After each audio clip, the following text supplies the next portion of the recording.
episode of Moms on a Mission is brought to you by our friend Vicki Natali with Organic Body Essentials. Vicki has an engineering background. She's owned a device company selling to pharmaceutical companies and just could not find a clean, thoroughly organic skincare line. And so she created one. It's called Organic Body Essentials. And Julie and I absolutely love her products. She's a like-minded believer, and you definitely want to use her products and try them out for a clean line. You want to go to organicbodyessentials.com, type in code MISSION to save 5%. That's organicbodyessentials.com, code MISSION. And we would love to connect with you. Email us with any questions or comments at moms@momsonamission.net. That's moms@momsonamission.net. And then you can check us out on our website, which is also moms@momsonamission.net. And please follow us on your favorite platform. Our guest today is a great American and fellow truth seeker. He upholds the truth of the world and fights censorship. He is an internist, cardiologist, epidemiologist in Dallas, Texas. And we are so happy to welcome Dr. Peter McCullough to the show today. Hi, Dr. McCullough. Hi, thanks so much for having me. I'm really honored to be on such a wonderful show. Wonderful ladies. You're so popular out there, especially with young mothers. Well, we so appreciate having you on, and you're one of our heroes during COVID. Just really helped all of us see the truth. Yeah, that was definitely hard to find during COVID. So we appreciate you standing, no matter all the ways they tried to censor and silence you. We appreciate that. Isn't it funny that from the very beginning, the whole population seemed to divide into two groups. There was one group that they just shook their heads. They knew something was wrong. It didn't add up, didn't make sense, and started asking questions and reaching out. And there was another group that literally went into a trance, almost as if they were blinded, or and they just went in a completely different direction. But I think it's interesting. It was from the very beginning. It was from the very beginning, and we have our own story to tell at our kids' school they went to. But yeah, from the very beginning, it's kind of scary to think of it. Yeah, in our lifetime, I've never seen such a division. And probably what was most amazing to me was the doctor division. I mean, maybe you knew about that, but for the rest of us, I was like, what is going on with doctors? Yeah, that was truly alarming, actually, and very interesting to watch. But we would love for you to tell us a little bit more about who you are and what you do. If there's anybody who's been living under a rock for the past 3 or 4 years, if you could just tell us a little bit more. Sure, I'm delighted. So I'm Dr. Peter McCullough. I'm in practice as an internist and cardiologist in the Dallas-Fort Worth area. I'm in McKinney. I'm in my office right now. And I'm also trained in epidemiology. I hold degrees from Baylor University, University of Texas Southwestern, University of Michigan in epidemiology, and Southern Methodist University. And I'm in a blended academic clinical practice environment where I see patients primarily, but I'm very active as an author in manuscripts, in original research. And over the last 3 years, I've become a media personality. Believe it or not, I'm probably hold the current title for most media appearances on COVID-19 than anybody in the world, certainly more views.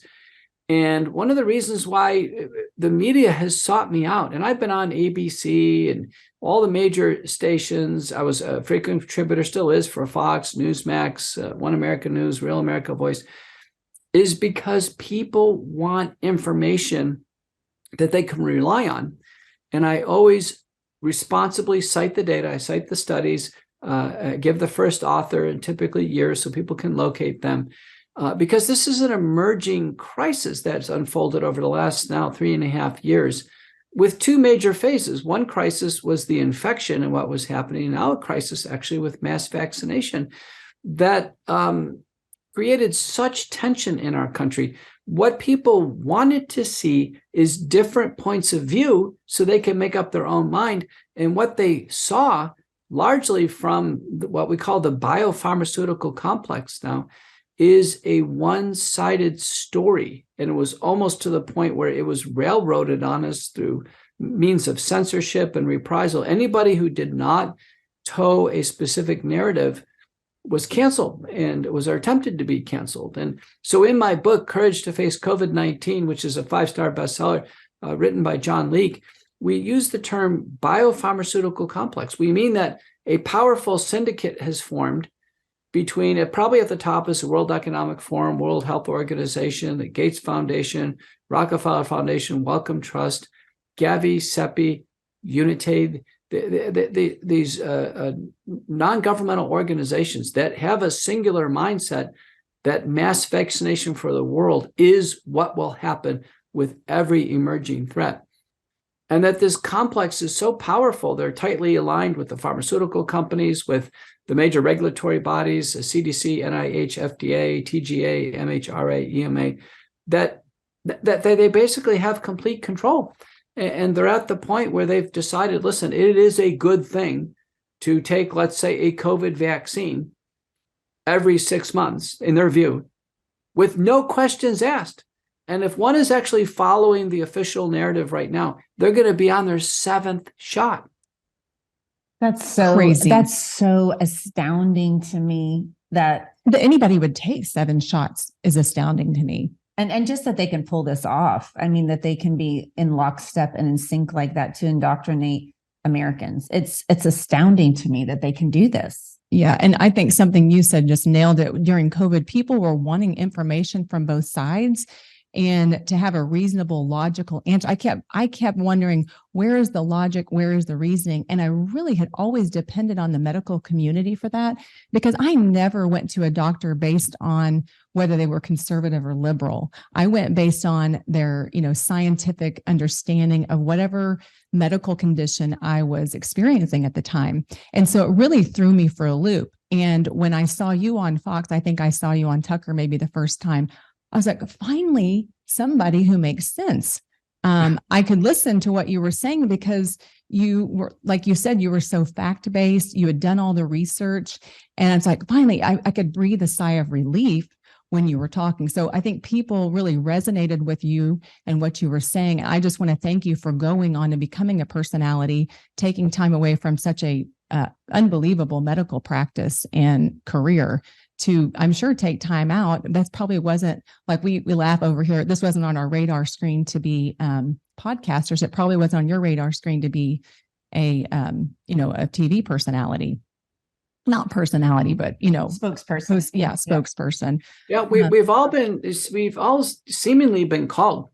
And I know that so many of these things now just fall into place, and people really have jettisoned the mainstream media, and they are going to independent media. I'm a frequent speaker at CPAC, and which is a conservative political action committee. And I'm a political independent, pretty much a moderate. And the last time I went, I had a bunch of media spots, and I noticed on Media Row, there was no mainstream stations, none, not even Fox. And so it literally, the independent media is taking over. The viewership on some of the mainstream media stations now for nighttime TV, less than 1 million people watching. We have probably now 360 million people in the United States. Young people, they don't even have cable TV. No, they wouldn't even know what CNN is or Fox News.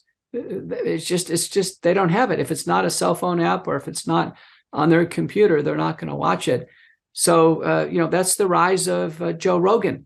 And the rise of, all the other, and he's probably an iconic leader of the independent media, but there's many more, and it's happening all over the world, including Moms on a Mission. Yeah. Well, speaking of alternative ways of communicating, we met you in person for the first time at the Reawaken tour in Miami. And, kind of turning our conversation to what you talked about, because I think people want to hear more about this, that you share that autism has heightened dramatically in the last 50 years. And you noted that the radical push by the transgender movement has targeted the autistic population with a certain mental contagion, and an emphasis on irreversible hormone blockers and surgeries. Could you expound on that? This is an astounding development. I had no idea this was going on. Just on my Substack today, you have to see this. My Substack, Courageous Discourse, I don't know if you can pull it up, but on Courageous Discourse today, they've just changed the pride flag. That color. I saw that. Pride flag, to that's the symbolic. infinity, right? Right. And now they've inserted that kind of tilted infinity symbol, which the American Autism Society created in 2019 to represent the autistic population. So, and they Wow. just, and in the tweet, it says that this has been done now to increase neurodiversity. So there's gender diversity now. So where is all this coming from? What we know is research from the Netherlands. They've been way ahead of the United States on gender change and gender fluidity. What they've uncovered is that a large number of young people coming forward for gender change, particularly pre-puberty, have autism. Van der Meesen and colleagues reported this at the time. This is a long time ago, and recognition and diagnosis has improved. But 20%, 15 years ago, of the transgender population was clinically autistic. That means the autistic spectrum could have been 2 to 3 times greater. Then moving forward, there was a large study by Warrior and colleagues, 600,000 LGBT people. And they were assessed after the fact for autistic traits and characteristics, multiple different psychometric instruments. They were off the Richter scale for autism, off the Richter scale. Now there's been paper after paper published. The rise of autism. When I was a child, autism was 1 in 10,000. Now it's 1 in 36. The CDC on its website indicates it is a pediatric emergency. It's like the epidemic of parenting right now is to have an autistic child, because it's forever. That we now understand that it is autism indeed as a seed that's driving the proclivity for gender change. So you can imagine the vignette of an autistic child or on the spectrum. It's been mainstreamed, but feeling ostracized. That's a predictor. Approaching puberty, has some uncertainty, some gender ambiguity, which is common anyway, but being ostracized, maybe not being the high school cheerleader or the quarterback on the team is suggestible.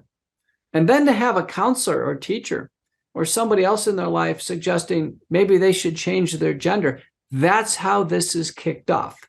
And so the child comes home, starts to have a discussion, or maybe doesn't have a discussion, and starts to go down the dark pathway of gender change. So it's strongly associated with autism.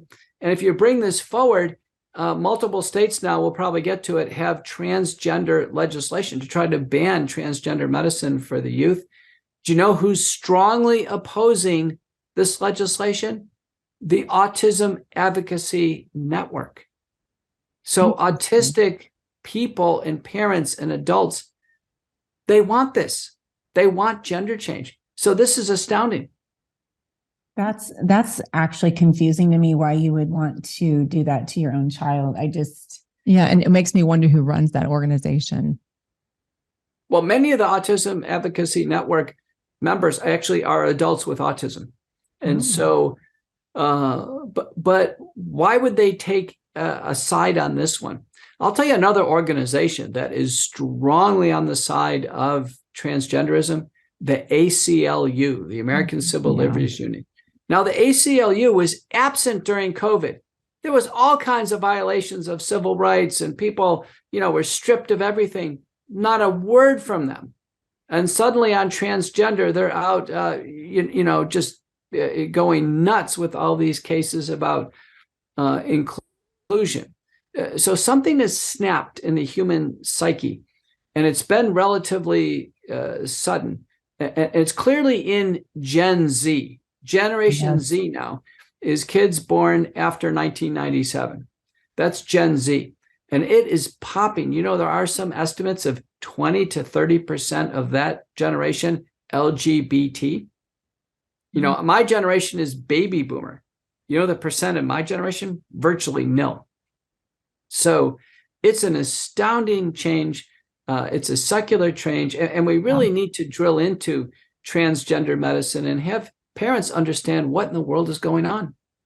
Yeah. Well, you mentioned the mental contagion, that it's relatively new and has taken center stage within the last few years. What was the driving factor behind the extreme agenda being pushed on the entire country and specifically on American children? I know Dennis Prager in his June 6th column mentions how most of Europe isn't falling for this. And so what do you think is the driving push? It's almost as if Europe has been through this. I mentioned the Netherlands. They had gender change programs 15 years ago. They really have published greatly on it. A lot of it is the medical outcomes, which are horrific. Mm-hmm. Recently, the British Medical Journal just last week announced that the entire United Kingdom is going to ban puberty blocking hormones. Yeah. They've done absolutely a terrible job in trying to accomplish anything. Remember, the clinical diagnosis a child has that the medical community would say is the diagnosis of concern is gender dysphoria. It means a child is not happy with their gender.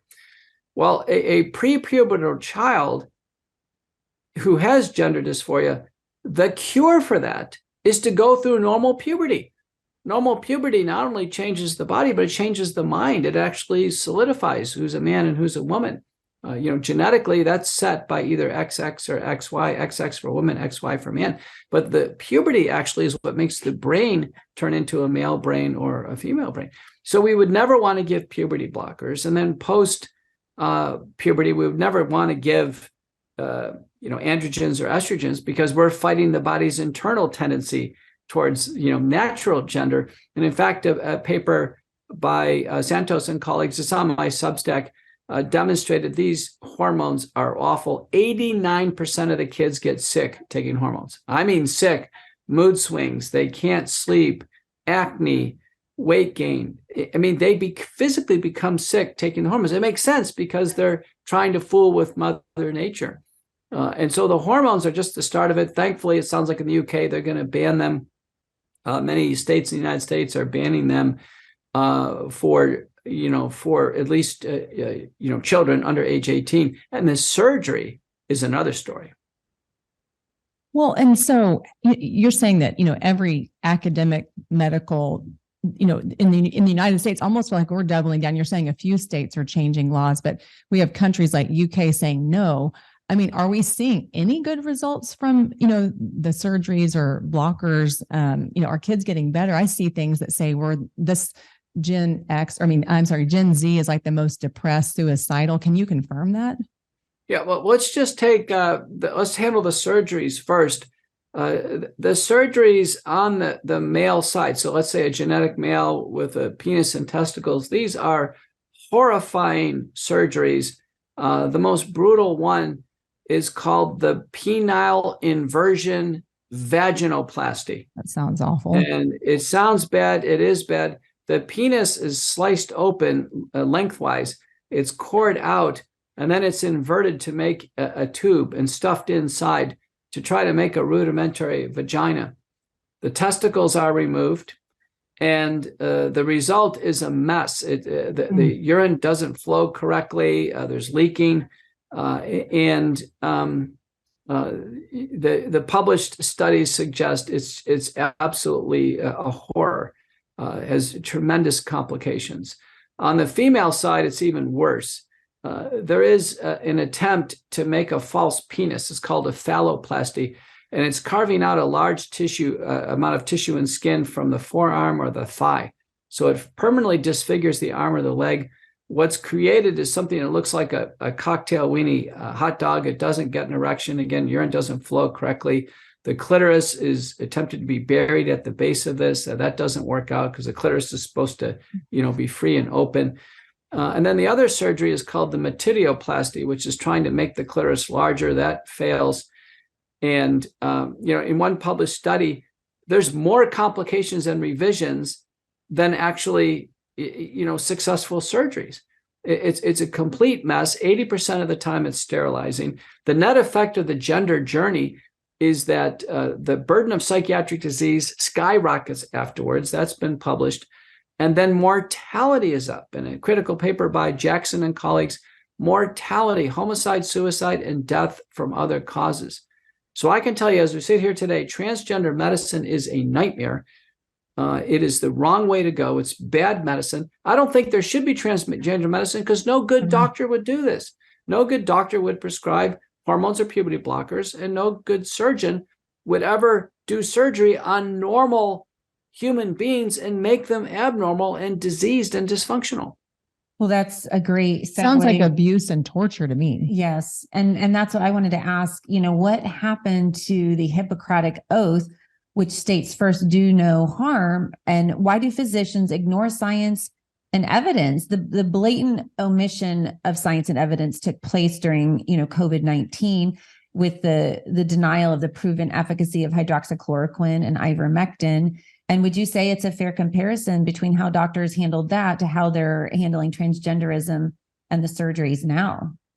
There's something that seems to be cast over the judgment of physicians. This is absolutely astounding. Do you know the American Medical Association in 2021 said that doctors should stop putting gender on the birth certificate? Do you know that every major society, the medical boards, the pediatric and gynecologic societies, endocrine society, all strongly advocate transgender medicine, all of it. They're having meetings saying it's the right thing to do. And the analogy is in yesteryear, probably nearly close to 100 years ago, you know what the analogy is? Frontal lobotomy. Do you know all the psychiatric societies, all the medical societies said for people with psychiatric or behavioral problems, the answer was to do brain surgery and disconnect the lobes of the brain, frontal lobotomy. One of the chief promulgators of it, he won the Nobel Prize for frontal lobotomy. That's how far this got. And then the medical community said, wait a minute. After years of this, we're creating neurologic vegetables, which is what happened. And famed psychiatrist Peter Breggin fought against frontal lobotomy. He made it on the center stage, and in the end, he won. And frontal lobotomy was abandoned, and the medical community really had to look back in horror on what was done. Frontal lobotomy was an absolute disaster in psychiatry. What people needed is cognitive behavioral therapy. And we're going to find that transgender medicine, we're going to look back just like this and say it was a horror, and yet every society supports it. I wouldn't be surprised if someone wins the Nobel Prize, and then in the end, we realize it was just a nightmare.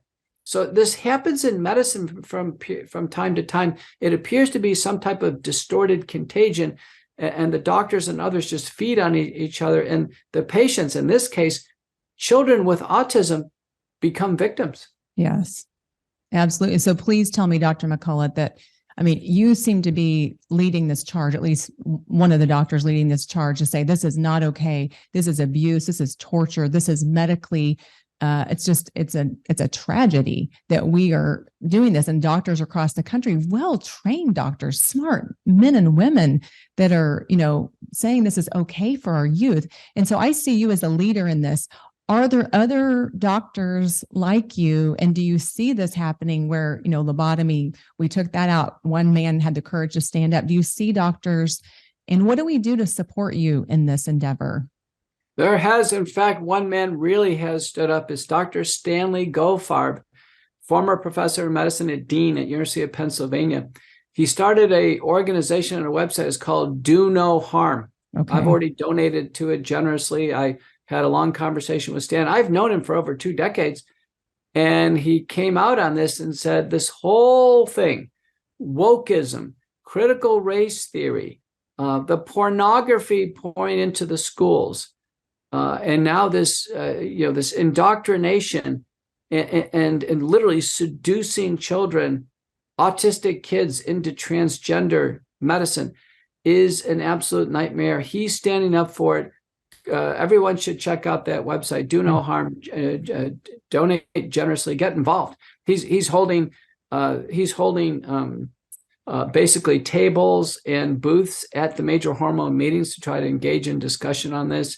And I'll tell you, a big player is Miriam Grossman. You got to look her up. Okay. She's the lead child psychiatrist on this. She has a new book out called Trans Space Nation. So 2 words, Trans Nation. You got to get it. Every mother and father's got to get it. It is a handbook of what parents need to do to stop this. Now, importantly, gender affirmation is something parents should do when the kids are small, meaning the little boy should have his gender affirmed that he is a little boy and he's going to be a man, and the same thing for a girl. So gender affirmation is a correct term, but it should be done for their genetic sexes when they're very small, and parents need to do that. do not have any gender ambiguity here at all. We need to get the human brain thinking that a boy is a boy and a girl is a girl. So she emphasizes this. She has lots of other very useful things for parents to learn. Transnation, I recommend it for everybody. They've got to get it. Miriam Grossman, she just testified in Congress on this. She is the leading voice, and she's a child psychiatrist. We'll link that to our page. Yeah, that's great. Yeah. Well, and how can people find you, Dr. McCullough? I know you mentioned Substack. Can you share how people can follow you and find your information? My website is Peter McCullough, MD. That'll take you everywhere out there on the internet. I've got the leading medical Substack called Courageous Discourse. Everybody should sign up, become a member. We have things coming out every day. I'm in the media, so all the media clips are there, the graphical abstracts, the papers. And it's wide ranging. We're covering a wide range of topics, not just COVID. I have a podcast, America Out Loud Talk Radio, McCullough Report, every Saturday and Sunday at America Out Loud, 2 p.m. Eastern. My book, Courage to Face COVID-19, is a 5-star Amazon bestseller. It's going to be a major motion picture. Oh, and I can tell you, I can tell you, I'm doing everything I can to try to bring this madness to an end and just go back to normal. I just want to have normal life with my family, just like you want. You just want all these threats to be released. We don't want any more threats to the family, to our faith, to our children, to our parents. We've been through now 3+ years of this, and it just seems to be no end. And so I think now is the time for everyone to stand up. Everybody needs to take some risks, speak their mind, and let's get each other on track. Too many people are staying silent, and they're saying, well, Dr. McCullough, you go out and do this. Or, Moms on a Mission, you go out and do this. Everybody needs to talk to everybody else to bring us out of this madness. That's good. And we do say that quite a bit. You have to be uncomfortable now, because there will be a price if you don't, and you won't be able to fight. Yeah, the longer you wait to stand up, the harder it's going to get. Yeah, for sure. Yeah. Well, we so appreciate your courage, your boldness. Keep up the great work. We're going to pass on all the information that you just gave to us about all the different platforms.